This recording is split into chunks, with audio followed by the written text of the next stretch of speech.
Hello everyone, I'm Ngun Ku and I'm level 2 of EO student. Today I'm gonna present VOA 3. The topic is US Government Rethinking Race, Ethnicity Classifications. The United States is considering updating racial and ethnic categories recognized in the country for the first time since 1997. The government's Office of Management and Budget (OMB) plans to decide on the new categories next year. It is holding 3 meetings open to the public this week to discuss the issues. Supporters of the proposed changes say the new categories will help the government get more exact information about the country's population.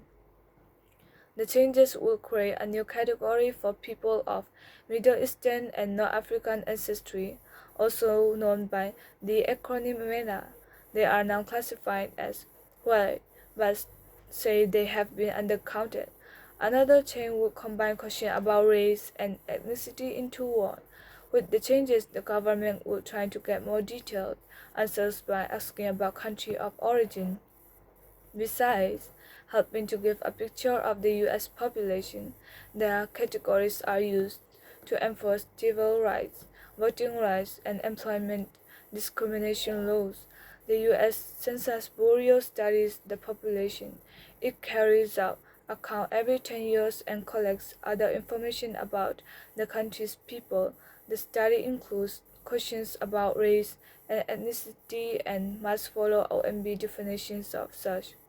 Currently, it includes 5 categories of race.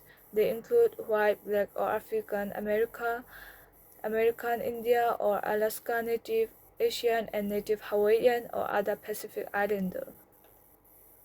The most recent census study was in 2020.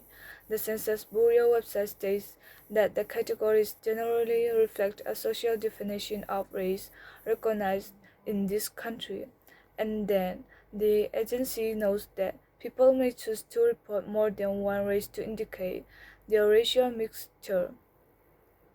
The OMB has collected more than 4,300 comments about the possible changes.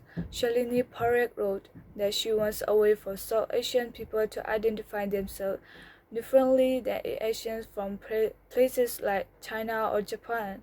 She said that when these groups are put into only one category, it is harder to identify issues that relate to one group but not another.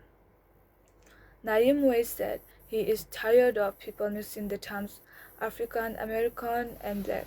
He and others want to distinguish descendants of enslaved people from black immigrants from Africa who were not enslaved. Mixing African American with black has blurred what it means to be an African American in this country, he said. Wei works for a pharmaceutical company in Athens, Georgia, and spoke about the issues in a telephone interview. However, some people disagree with expanding categories and classifications. They said they could weaken the idea of a single American identity and increase separation between groups.